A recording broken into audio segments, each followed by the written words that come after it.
Hello friends, this is David White, popping in at the top of the episode really quick to give you a content warning for this episode. This episode features depictions of child endangerment and child abuse. If you would rather not be privy to this sort of content, you could skip ahead to about the 23 minute mark of our episode. We want you to enjoy this episode, but more importantly, we want you to be safe and avoid any triggers that may be harmful to you. Be safe, and I hope you enjoy this episode. I wouldn't mind the microchip, to be honest. Especially if they could find a way to use it to, put information into my brain. The information they wanted you to have, though, not the real Exactly. That's true.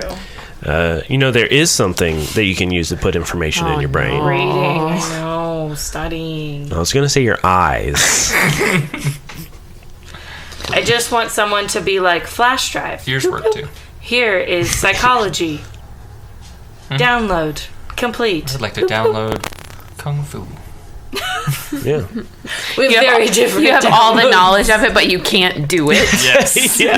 I know everything all the that- forms. So, most weebs. I want the intersect. What about sex? Nope, not that. From Chuck. Not Anyways. Not the You wanna sex fuck from Chuck? But What? the intersect from the TV show. Quit Chuck. talking about sex on the show, my Tessa. God. When do we not talk about sex I on don't know. the show? I don't know what that is at all. All the time. You never watched Chuck? Zachary I Levi. never watched Chuck. Original Zachary Levi. I know who Zachary Levi is. Oh, not the new Zachary Levi, the remake Zachary Levi, the original Zachary Levi. Yeah. Olá, meus amigos, o meu nome é Tavo Silva e vocês estão ouvindo o podcast Mistconceptions.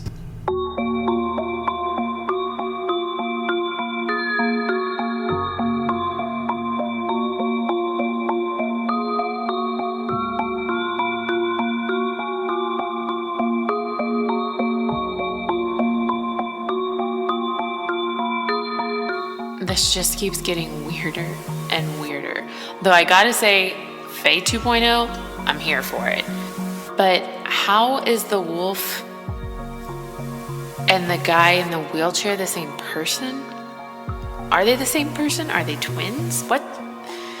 This is... my body hurts. We've got to get through whatever this is.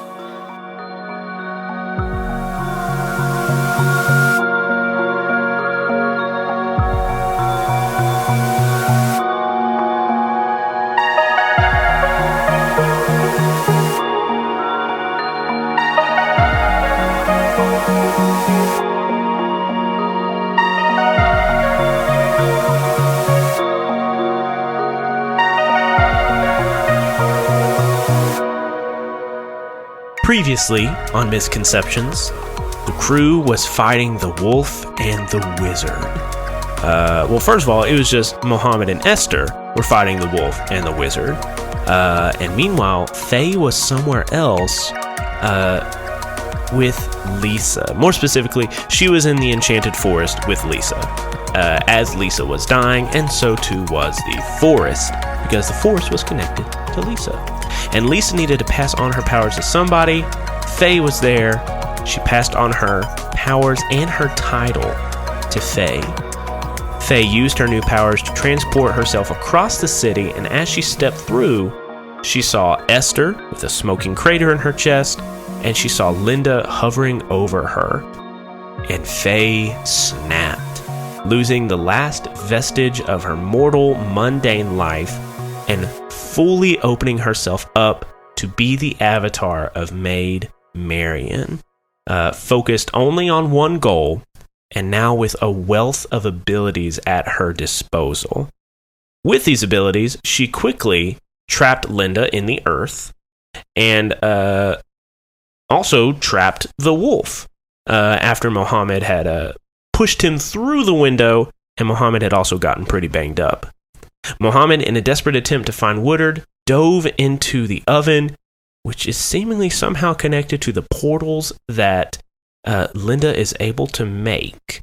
But he dove into the oven portal to find Woodard.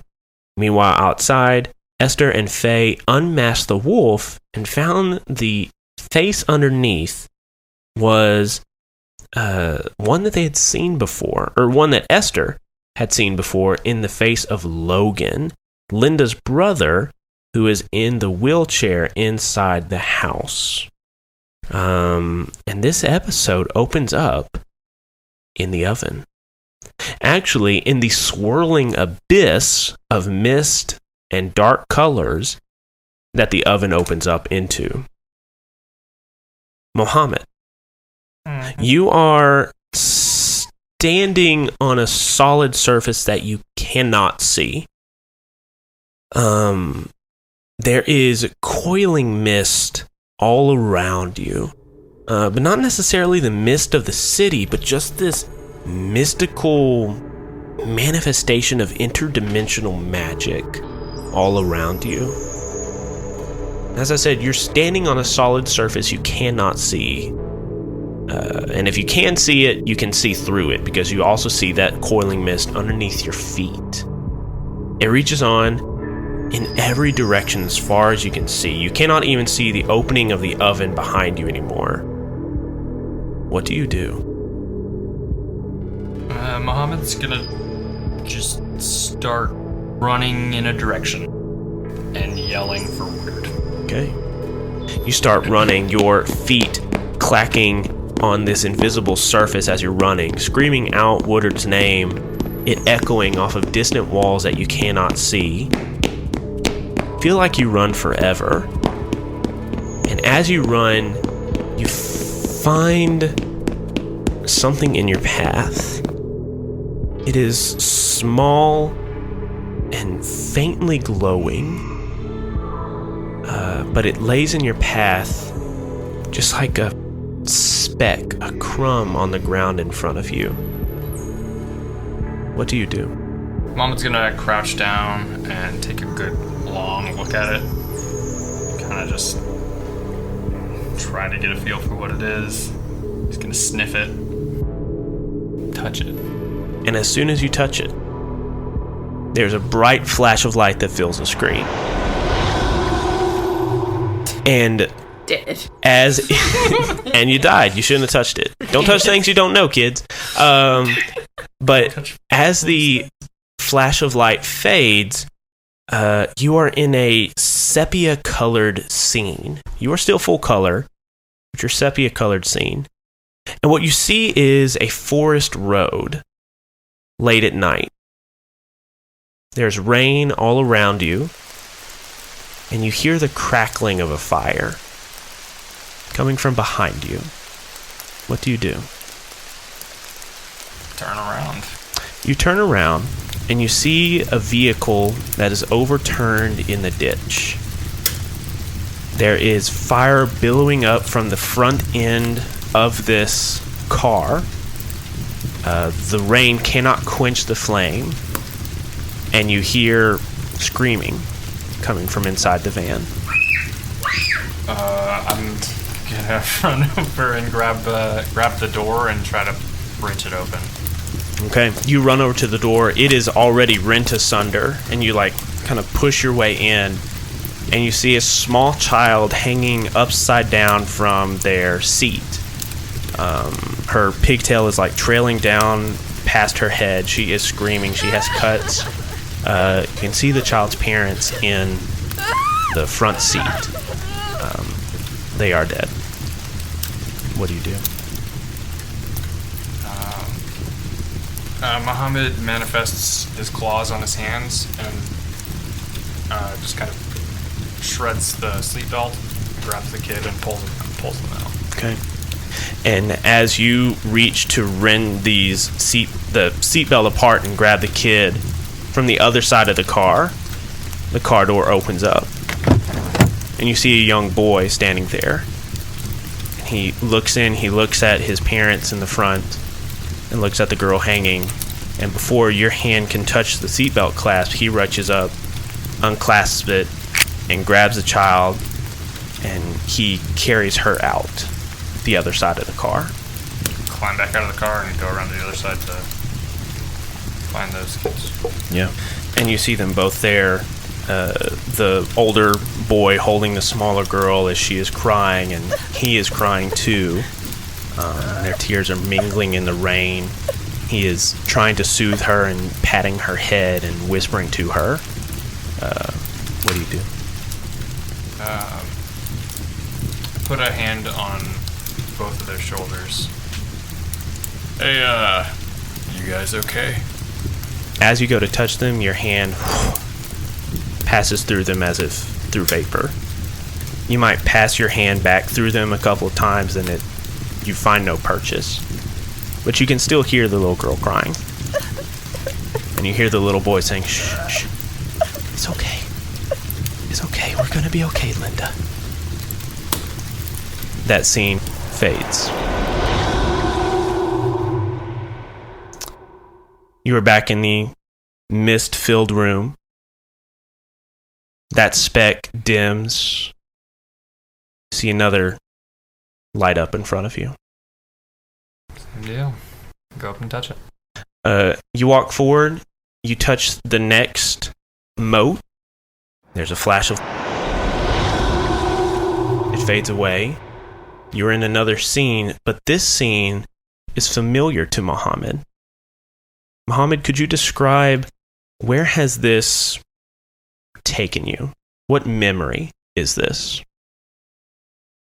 You see a small, darker-skinned boy sitting in a hospital waiting room.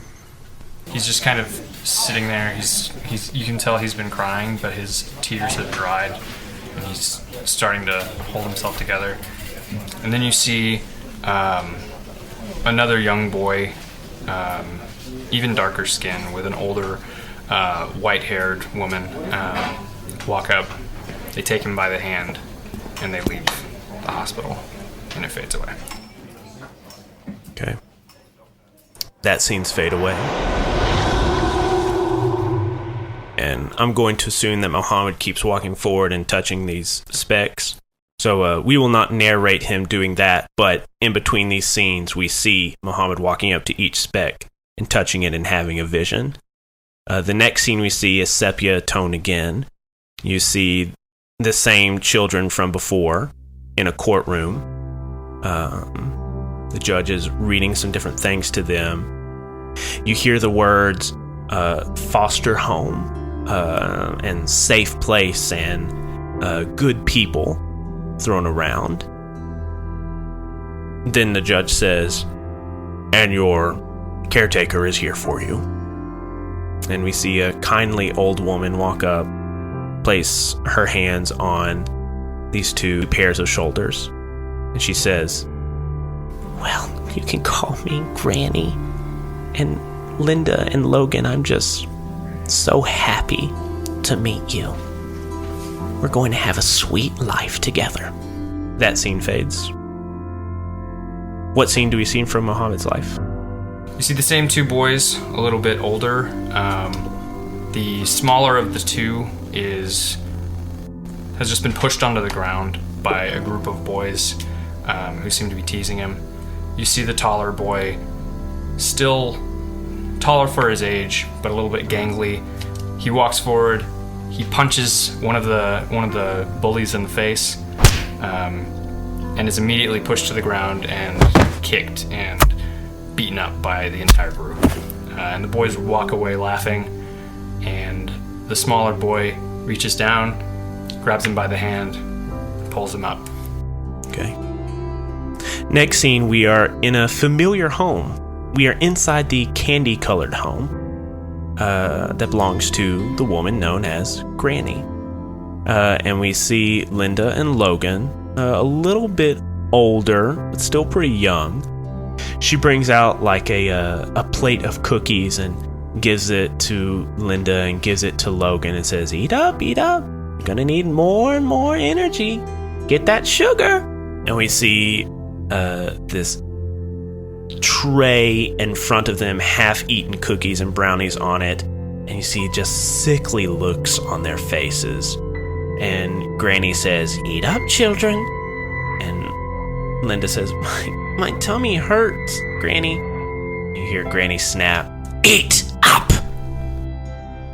we can see over Granny's shoulder into the kitchen, and we see piles of cookies, sheets of brownies, a stack of pancakes, all waiting to come to these children. Logan reaches over and takes the cookie from Linda's hand and eats it for her.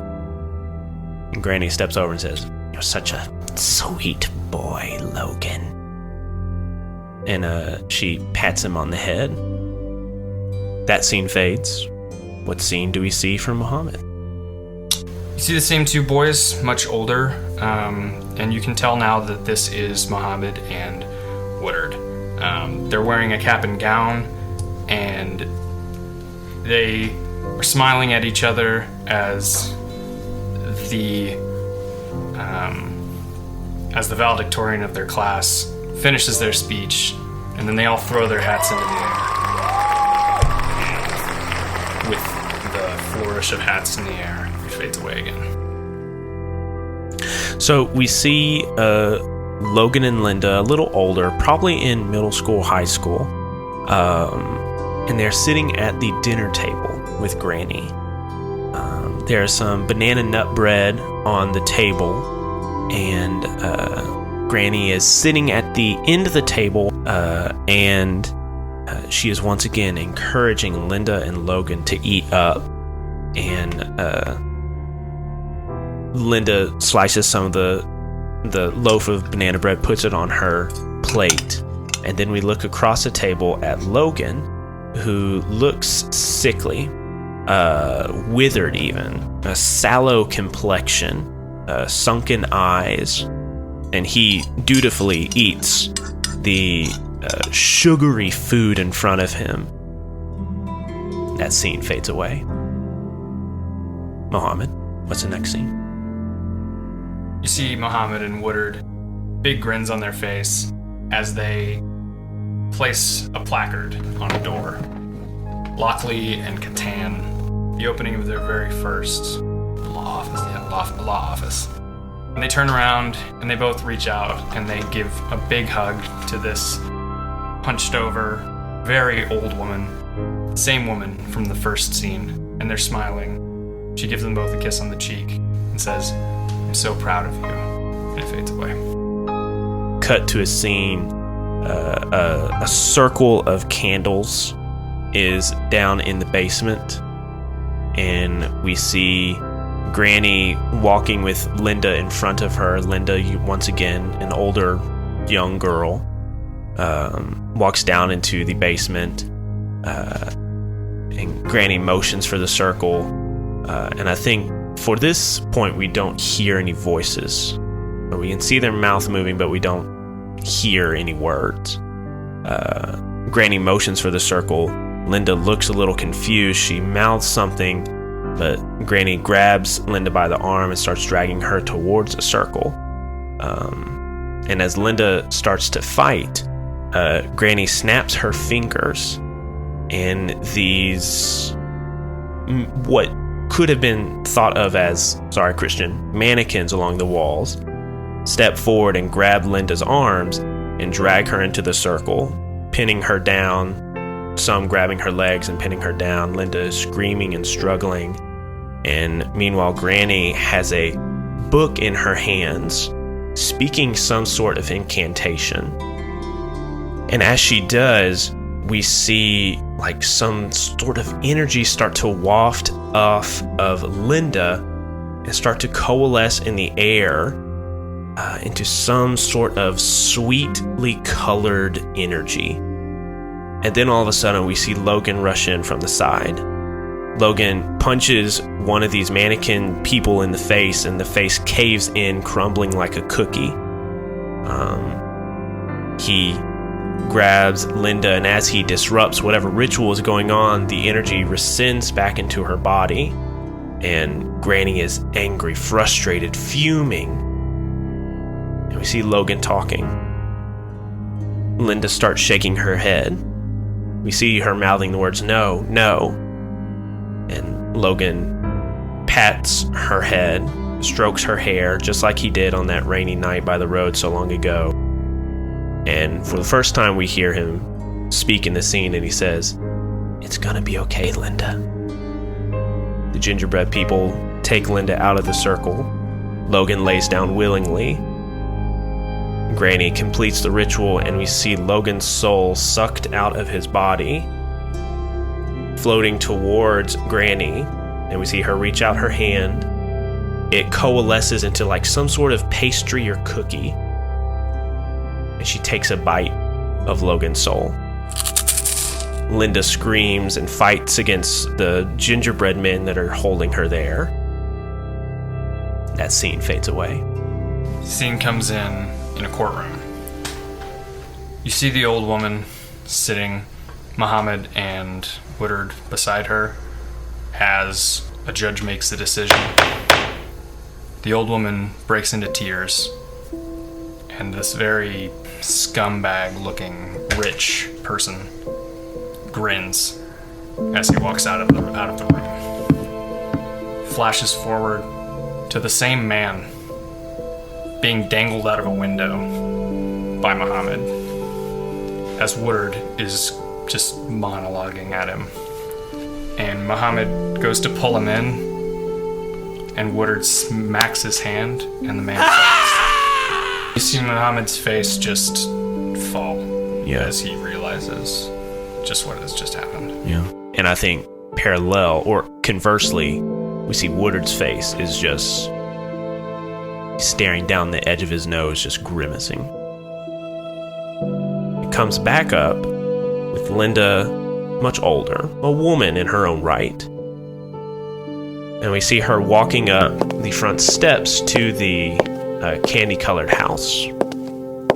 We see the door open, and we see an unfamiliar child is there. A new child. But we see Granny just the same as she was years ago. Granny looks shocked and surprised, and Linda pulls out a book of her own, and she reads an incantation, and a portal opens up behind Granny. Granny turns around surprised, going to reach for her own magical items on her belt, but Linda plants a boot firmly on her chest and pushes her in, and then closes the portal.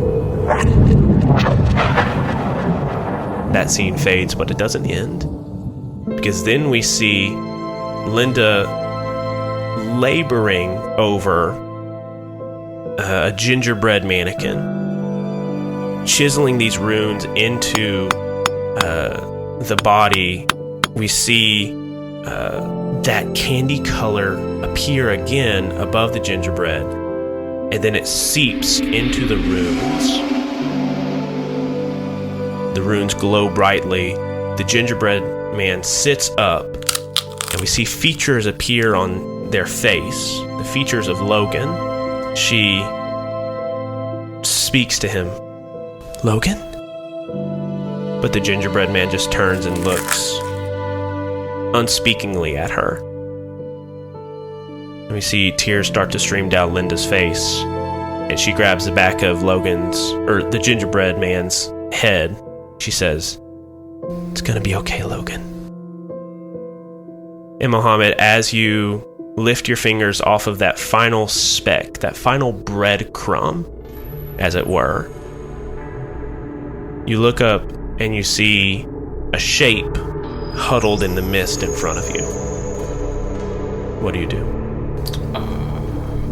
I rush to it. You rush to it.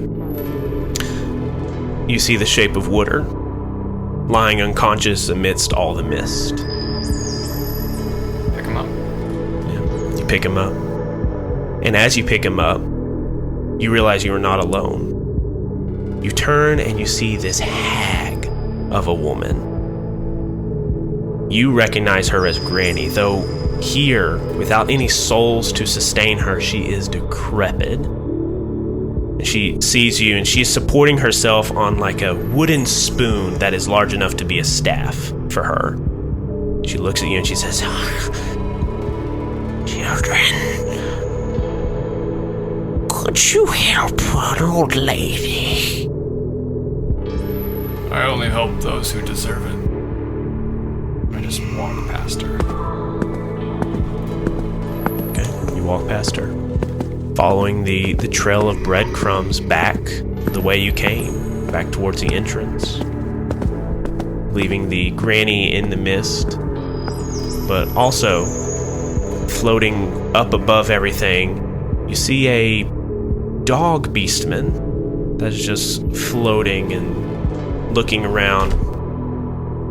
Listeners, you'll remember that Bill trapped a dog man in the mist portal whenever he had a domino a long time ago. It's still there. Amazing. We cut from that scene to outside of the candy-colored house. Fae and Esther, what are you doing? So has any time passed between the last episode at this point for us? No? Okay. Let's pick it up right there. So Esther is just like staring dumbfounded, like still trying to comprehend how this is also the man in the wheelchair. Like she doesn't compute. Faye, there's a man in the house in a wheelchair that is the same as this man.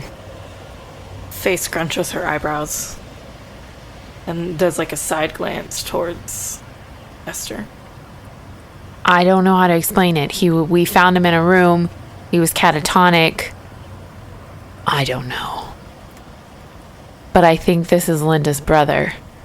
Or a version of her brother. Linda, start talking. What do you want to know? Who is this man?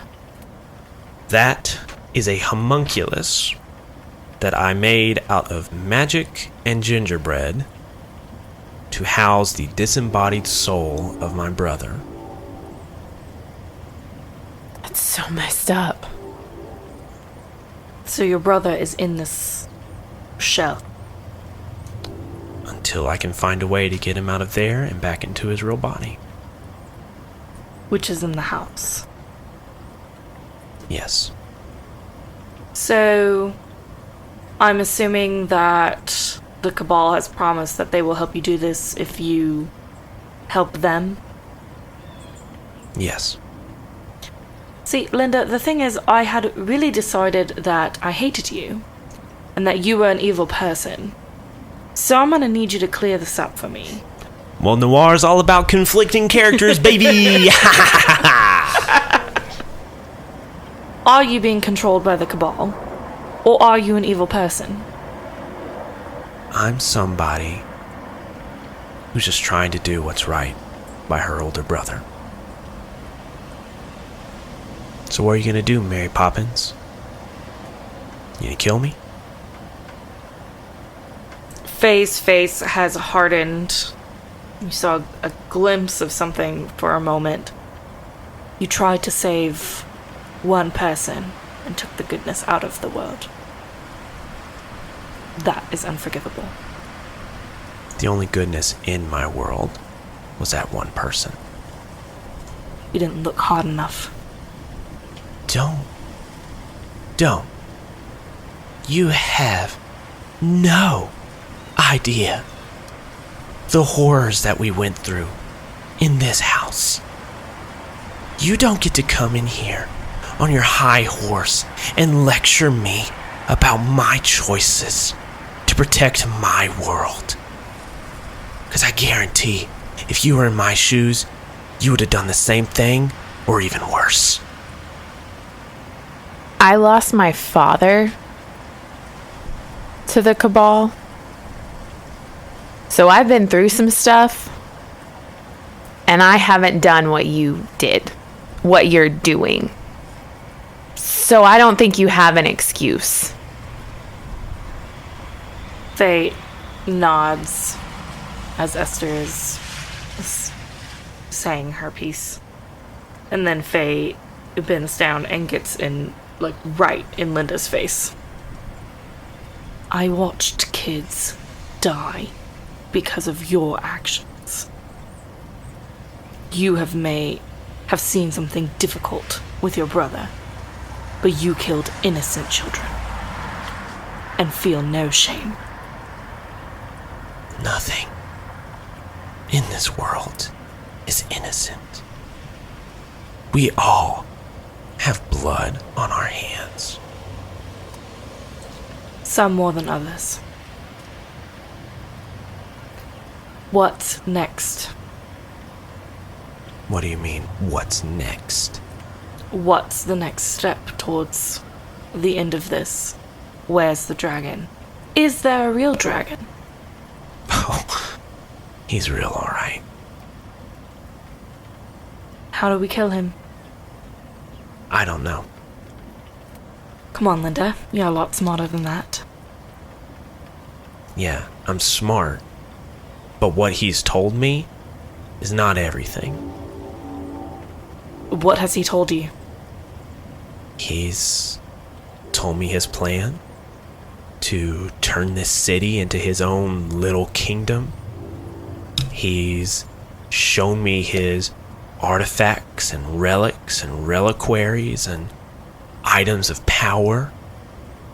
And he's promised me access to all of it. The amount of magic at his disposal just in the artifacts that he has collected. I know there's a way to bring back my brother. And so when he promised me that, to be his little spokesperson and to get this whole cabal together and to see this plan to fruition, I leapt on it. Because nothing I had done had made a difference. And what makes you trust him? I don't. But I trust what he has. And that's resources. So you do his bidding with no guarantee. Again, I've seen what's in there. And I know I could use it. But you don't know that you'll ever have access to it. You think you're going to just take him down? No, we have an agreement. Right, because he's trustworthy. I get that you're desperate. Desperate? Desperate doesn't even explain how I was 10 years ago. I'm at the bottom of the barrel. There is nothing left. I have tried everything. Blood magic, necromancy, all of it. Nothing has brought him back. This is my only option. And whenever you have one option, you take it. No matter the consequences. And I'm sorry you lost your dad. But I'm sure if you had explored every avenue to bring him back, like I explored to bring my brother back, and you were in my shoes, you would do the same thing. You can't know what I would do? And are you trying to accuse me of not doing anything for my father? He's still dead, isn't he?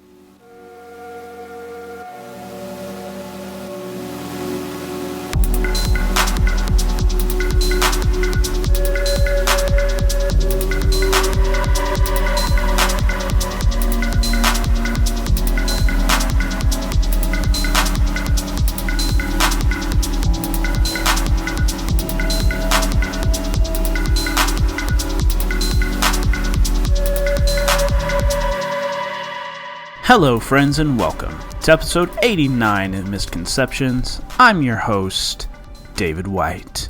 And, oh boy, we're learning a little bit about Linda and Logan, learning some about Mohammed and Woodard, and pretty emotional stuff, am I right?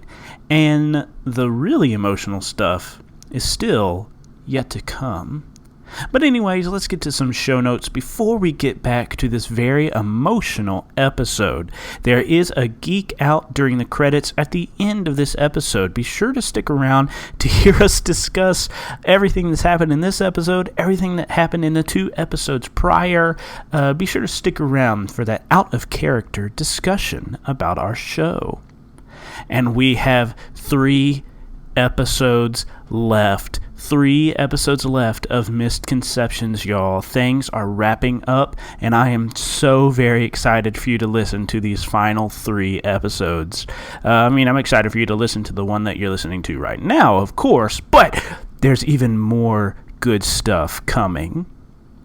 And with the end of Mistconceptions, we are going to be doing our Geek Out After the series, where I sit down with the cast and talk about parts of the show, questions they have, their characters, but I would also like to talk about what questions you have. So if you have any questions that you would like for me or the crew to answer, please send them to misconceptionspod@gmail.com, or you can go to our Discord. There is a link in the show notes below. Go to our Discord and post about them in the Burning Questions channel. And as you know, this show is fully supported by the generous monthly donations of our patrons on Patreon. And this past month, we took a pretty massive hit to our Patreon. We lost about $100, which meant that we went from around $500 below $400. And for a little bit, we were not able to pay our performers for the work that we do because we dropped below that $400 level. Thankfully, we had someone come to our rescue, and we'll thank them in a little bit. I want to give them their time to shine. But because of that massive hit, I can no longer afford to pay our editors for the awesome work and effort they put into making each episode of Misconceptions, Sins of the Father, and our patron exclusive show so good. So if you enjoyed this show, even though there's only 3 episodes left of Misconceptions, I would love to be able to continue to pay our editors for the work that they do on Sins of the Father and on After Hours. And even though Misconceptions is going to be wrapping up, I am currently working on Mistconceptions 2. I'm editing those episodes right now, and so I would like some monetary compensation for my work in getting Misconceptions 2 ready. So, if you love this show, if you're excited about Misconceptions 2, if you love the awesome talent we have here at Misconceptions Podcast Network, please go to our Patreon, help us get back to the $500 level so that I can afford to pay our editors for the work that they do. And earlier I mentioned the knight in shining armor that came and got us back to $400 a month so we could keep paying our cast. And that knight in shining armor is none other than Sean Haddock. Sean, thank you so much for your generous donation to get us back to our $400 a month goal. You are an awesome person. Your hair is wonderful, and you're just a cool dude. So Sean, thank you so much for helping us on Patreon, and also thank you to all of our patrons, past and present. Even those that have come and gone, we still thank you for the gift that you gave us while you gave it to us, and we are so thankful for our patrons that still are giving to us to keep this show and all the other shows of the Misconceptions Podcast Network going. All right, that is enough out of me. Just get ready for the end of this episode. It is a very emotional one. Make sure you have some tissues ready. Make sure you have drank lots of water. And I hope that you enjoy the rest of this episode.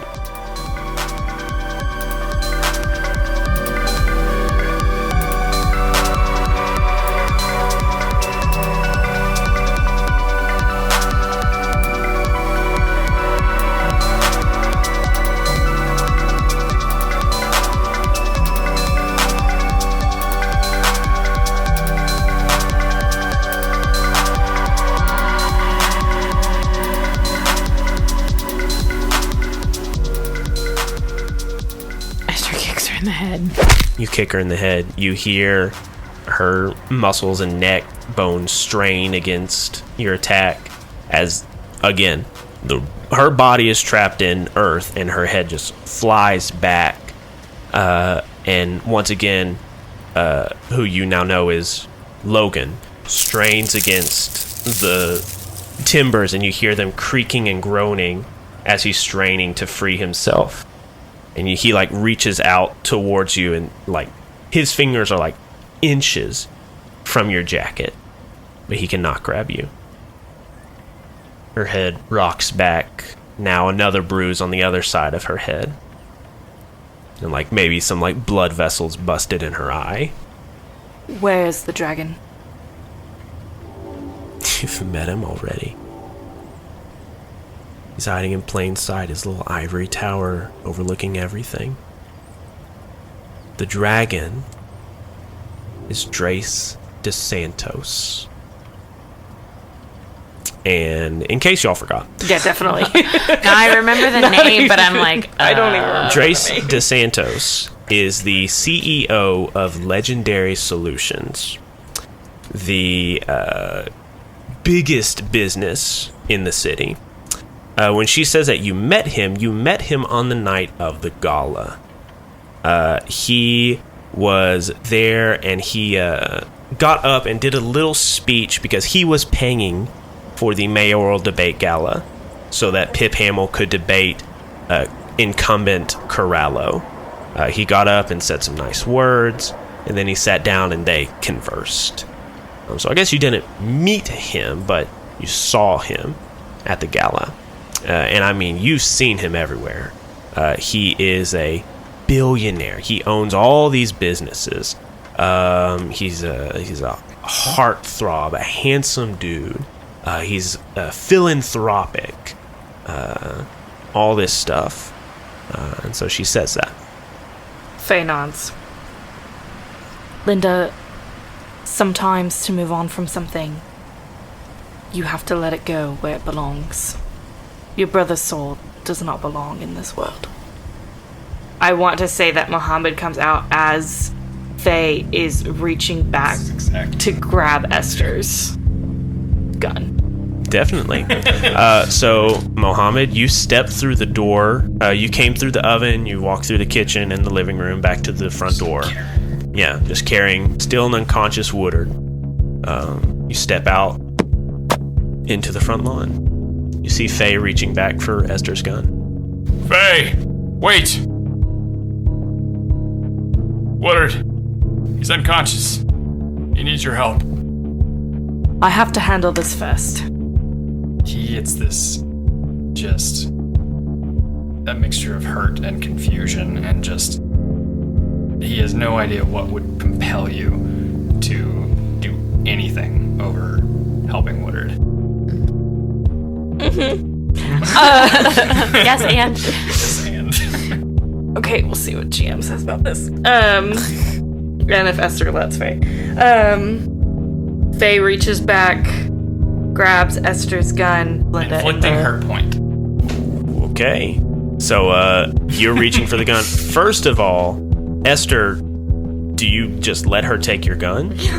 I don't know. Okay. I feel like no. So, Faye reaches out for your gun, and you, like, just pull it out of her reach. Yeah, that's just my natural instinct. Okay. Esther pulls the gun out of your reach. Esther. This ends now. By my hand. Damn. Faye steps back, giving Esther a clear shot. You step forward directly over Linda. Esther, don't. If things had been different, I would be where she is. She would be where I'm standing. Esther keeps the gun trained on Linda. What do you mean? Take the shot, Esther. She and her brother, they lost everything. They got in a bad home. If Woodard's grandmother hadn't been there, it could have been me. I don't think you would have done what she's done. I've done enough. He's slowly walking towards you with his hand out. He's gonna try to step between you and Linda. Esther lowers the gun. She made her choices, Mohammed. And Faye crushes her with the earth. We don't see Linda die. The camera stays on Fae. Faye's expression is blank as this happens. She's not looking at either one of them. She just looks in between the both of them as the plants move until she knows that they're on. The camera goes over to Logan as the vines are crawling across him and he's reaching out. And before your vines can kill him, we see the light go out of his eyes and he falls limp. Your vines crawl across his chest, over his arms, around his neck, and shatter his empty shell. We go downstairs in the basement with Pip. There's a nasty wound in his side and magical runes all around it. As Linda dies, those magical runes fade away. The necrotic flesh starts to creep over the rest of his body. Pip Hamill takes one last breath and dies. And as he dies, we see the dozens of gingerbread Pips buckle at the knees and collapse to the ground, deactivated. We cut to City Hall. We see a door that says Mayor Hamill's office. We hear a scream from inside. Oh, God, no! The door flings open and we see Deacon. He screams into the hall, "Help! Somebody help!" We cut from that scene to a man and a woman down by the docks, a romantic tryst, as it were. And as they're talking, holding each other in their arms, you hear a voice say, "Excuse me?" They look over and they see a small child in a brown hood. And they say, Could you tell us where we are?" And as the camera pans up, you see a crowd, hundreds of children with brown hoods. We cut back to the candy-colored house with Woodard unconscious on the steps, Mohammed with his hands reached out towards Esther, Esther's gun at her side, and Faye with an expressionless look on her face as Linda is dead in the earth in front of her. End of episode.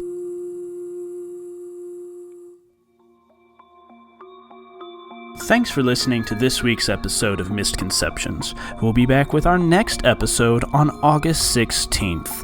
We do have a Facebook and a Twitter, and you can find us on both of those social media platforms to get up-to-date information about the show and behind-the-scenes pictures.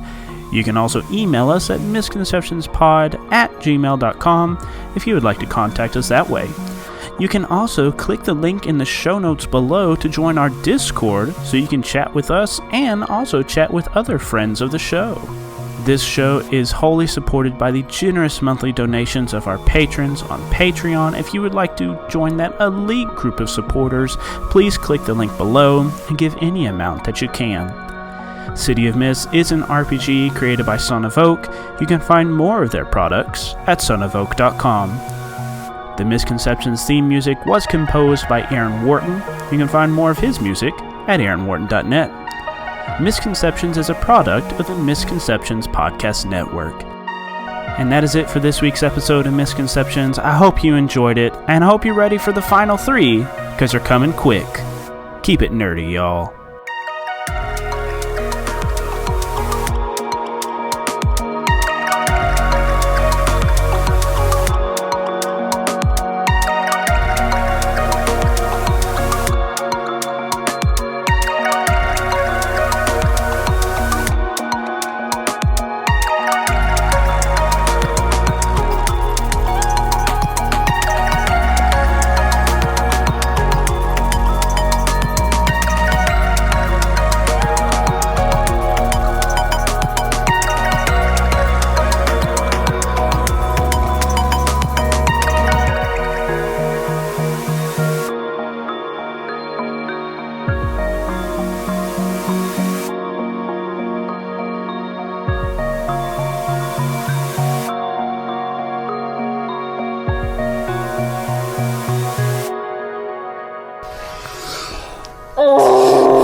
Oh my gosh. That was the most intense game of anything I've ever played. Yeah, that was intense. Do we want to geek out now? Sure. Because After I wipe away my... I'm like, can we go back and do it differently? nope, it's done.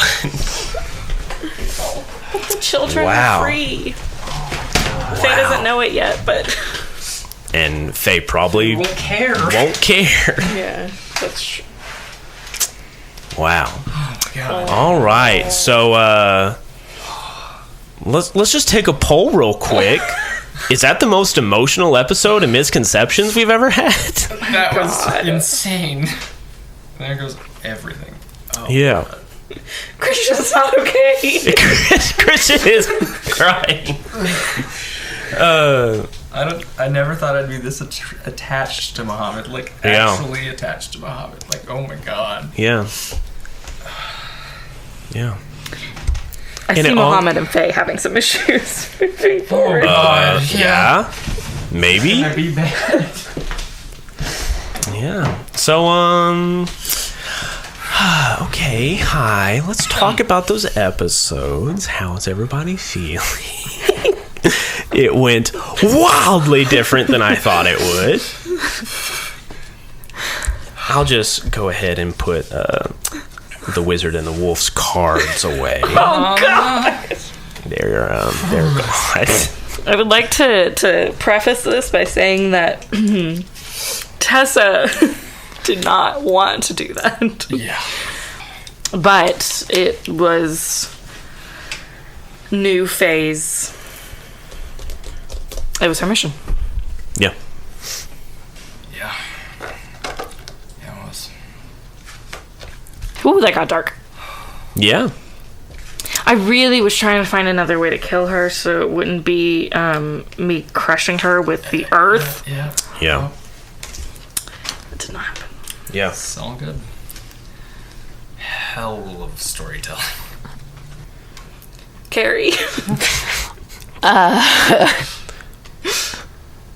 Were you were like gonna kill Linda. Well, so In your heart, you had done the thing. Linda had hit some very serious chords with Esther. Because she had made Esther feel like she hadn't done everything she could for her father, and she was like, then I'll do what I can now, and I will get back at somebody that was a part of killing him. Yeah. Because you're telling me that I didn't do enough. Yeah. And that's what I've been doing my entire life. But then in Esther's mind, it was like, but what does that accomplish? And she's not a threat at this point because she's in the earth. So, like, Yeah. I can take a beat. Yeah. Esther would have liked to have been able to react before Faye did what she did. But Yeah. also, Carrie would like to reiterate that this is a story. Yes. Yes, this is not real. Yes, for sure. Yes. And that these are our characters and Yes. not us as people. Yep. She just feels like she needs to say it. Yes. Yeah. The opinions expressed by our characters do not Not represent necessarily Yes. represented by the individuals. Yeah. Yeah, definitely. Is Esther going to regret not killing Linda? No. You don't think so? No. Okay. Yeah. So, yeah, that was a heavy episode. I always wanted Linda and Logan's story to be very tragic. It sure was. Yeah. That was succeeded. Yeah. Because Linda, I mean, I've loved Linda since I introduced her on the podcast, at the Dog Pound. Yeah, I always wanted her to be this very, very conflicting character. I think there was a part of Tessa, maybe not a part of Faye, but hopefully a part of Faye, too, that was thinking when they died, and why Fae wanted to make sure that both of them died is that they both would be free. Yeah.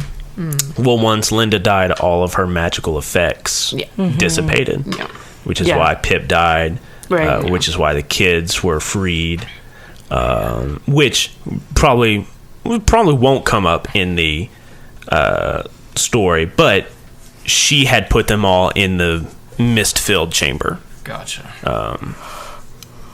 Probably not a great idea to put them in there with the soul-stealing granny, but the soul-stealing granny... She didn't find them. Yeah, the soul-stealing granny never found them, because that place is vast. Right. Also, y'all had already been there. If you remember, whenever you were at the meeting room, and the meeting room fell apart like breadcrumbs, you were left floating in that room. Interesting. We were She so was- focused on... She was going to leave you in the oven and escape herself. Because the way I described it, she was like floating away from everybody. And it was like, oh no, she can't control herself. She can control herself. She was going towards the door to leave y'all there. So good. What did we end up doing? Did we just crazy. go... Bill Flew you all used out. his domino to open up a portal and used his cloud to whisk y'all away and through the portal. Yep. That's right. And It's the cloud he button. grabbed Linda too. Dang. My heart hurts. Yeah. It's just a story. Yeah. Yeah, this one didn't feel very good. I'm so glad we're all at a table together. Honestly, though, I am. Yeah, me too. This would have been... Yes. First of all, this episode wouldn't have been as just amazing. Yes. And second of all, I wouldn't have been able to handle it. Yeah. That's fair.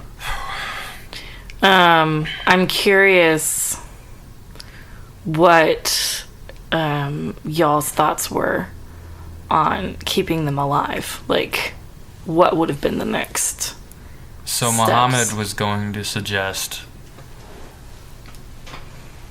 Of course, she had to atone for her crimes.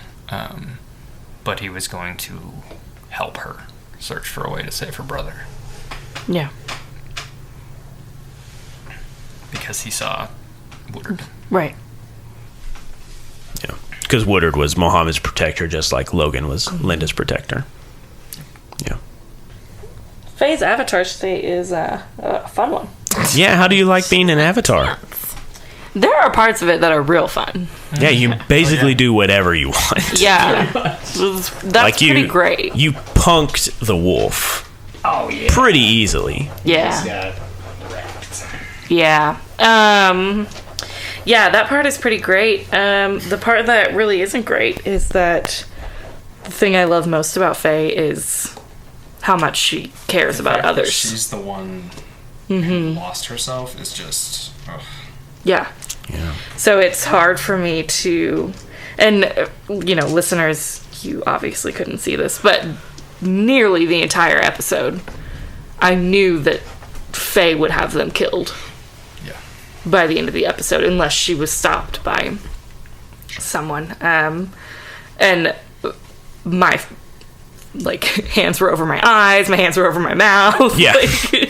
If we had been streaming this, nobody would have seen Tessa's entire face the whole episode because she was hiding it the whole episode. Yes, I knew it was coming. Because, Faye's looking at this very objectively. Christian just threw a hurt point for Faye. But I mean, if you're looking at it objectively, Faye is trying to end classism, and Linda is perpetuating that oppression. Yeah. And so Linda isn't willing to change. Yeah. That means Linda is gone. Yeah. Yeah. Which is very not... I don't know what the word I'm looking for is, but it's not gray enough for real life, but Right. neither is Faye right now. Mm-hmm, mm-hmm. And yes, it killed me too that Faye did not go to Woodard. Mm-hmm. Mm-hmm. I knew it wasn't going to happen. And I was just like, oh, it's going to hurt. I'd that you're gonna add just a few more. Just another. voice. Just one more. Yeah. Yeah. I know. I'm so sorry. Such a heavy episode. But now you know who the dragon is. Yeah. Yeah, I would have never guessed that in a million years. Yeah. Seeing as how we don't remember that character, so. And his name is Drake with a C. Yeah. Should that mean something to me? Drace DeSantos. Drake is like a type of dragon-esque creature. Yeah. And DeSantos means of a saint. So He's the dragon of the saint. Of the saint, George. Whoa. Yeah. I don't know if he Your knows naming that. conventions are so on the nose that you don't notice, and it's genius. Like Pip Hamill is like, oh, he's a Pied Piper of Hamelin. Yeah. Oh. It's like, oh my god, I'm an idiot.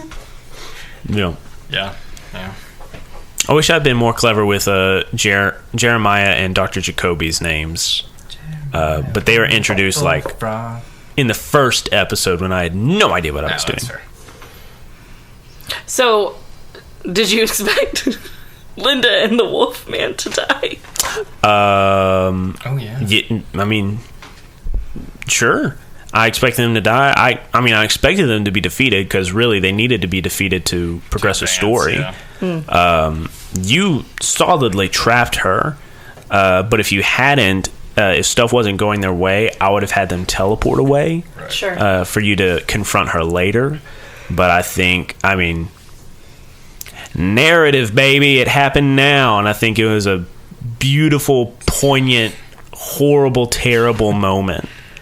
Yeah. Listeners, please don't leave. Oh, if anything, this is going to make them love it more. Yeah. People live for this stuff. Yeah, this is They live for our pain.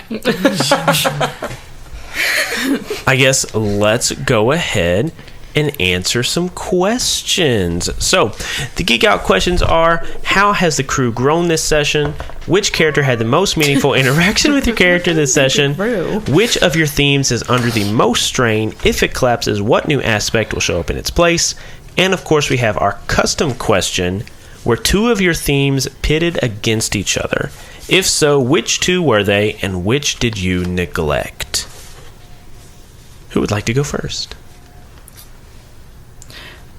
Since I lost my Unstoppable Activist, do I get a fourth Mythos card? No, you can only have 3 Mythos. Awesome. You can only have 3 Logos. That is wonderful because it limits my having to choose. Yep. I would say I was going to say that I would put a crack in our in the gang. But the theme is we will always have each other. Mm-hmm. And I'm not sure that Faye feels like she's abandoning the group. It's not how Faye feels. No, it's about what's actually happening. I see. Okay. I completely agree with cracking. I don't know that at this point Faye even thinks of it as a group. Yeah, that's true. I will say. I mean, that's a good no, point. you're right. The crew theme, or the gang has one final crack left. Oh, I don't do that. Then. This could. Well, I mean, I don't know. Is this a breaking moment? It might be. I'm so tired of choosing new things. I mean, it does feel like that because we've lost 2 original members, and then Faye is like a new person. So it's basically like Esther's the only original member left. Mm-hmm. Oof! You know that hurt. You're not wrong, but that hurt me in my heart. I'm always the last one. What? Hey, you lived. In another campaign we played, I was the only one left. You know what's funny? And we got a whole new crew. You made it through a whole episode without taking any more damage. Oh my god, what's the goal? Hey, I couldn't take any more. She was gonna be You out. can't. Yeah. One more take. Bomb. Yeah, we need to heal you. Definitely need to heal her. but will you? Yes, because I need her. Fair. Yeah. That's fair. But yeah, we played there was a Pathfinder campaign, Kingmaker, we were playing, and there was a shambling mound, and it killed everybody but me. And then we got a new crew, and I was still the same character, so. Nice. Wonderful. Did you get to keep all your, like, level ups and everything? Mm-hmm. Nice. Yeah. But then anytime we saw a tree, I ran. Because a shambling mound is it's basically a tree monster. It looks like a giant bush, basically. Mm-hmm. Okay, so you just don't have great experiences with nature and role-playing games. Well, I will say then that I feel like, yes, our agreement is that we crack the gang. I'm not sure if we ever said that explicitly. Yeah, that is the final crack in the gang. So your identity of we will always have each other is gone. The gang is no more. Feels that. We will need to pick out a new crew theme next time we play. And I don't know if this is true, but you might all get build-up points because you lost the crew theme. And the crew theme is technically one of your themes. I will go to the City of Mist Discord and check that because I could not find it in the book. But, yeah. The gang is gone. Who wants to answer the next question?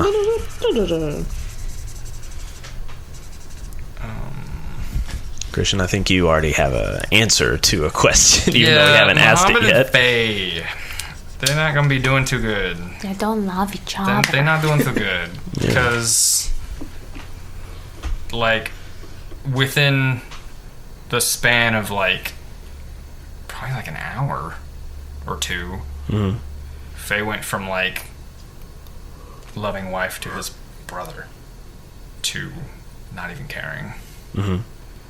Because even before she went into the forest, you were frustrated with her wanting to stop. Upset, yeah. She stopped. Definitely. Yeah. So Mohammed is definitely not feeling good about Faye right now. I think he's worried about her in a way too. Because this is not her.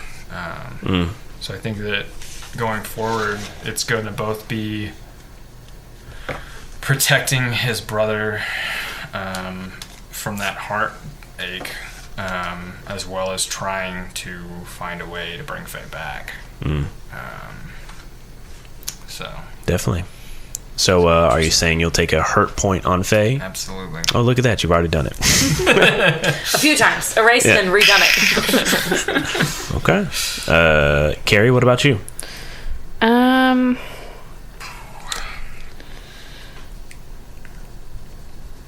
feel like Esther grew this episode, so she wants to give herself a help point. I don't know. No, I mean, obviously Fae and Esther had interactions this episode, but there is some distance there because Esther doesn't know exactly what's going on with Fae, but I think they worked together. And they still, like, Faye still heard Esther even in this new state. Like, she still listened to her. So I think I'd give Faye a help point. Okay. Take a help point on Faye. Also, I was out of help points on Faye, and we need those a lot, so... Don't tell him that. I honestly feel like hurt points on Faye are going to be more useful right now. Yeah, it's accurate. You're not wrong. Yeah. To save her from herself. Yeah. This is definitely a time for help or hurt points. Points are powerful right now. Yeah. A very emotional episode. Super awesome recording session. Being all together for the first time. Safely, yes. Vaccines, y'all. But yeah, this is a good episode. Thank you for recording these episodes, guys, and thank you, listeners, for listening. Bye. Bye.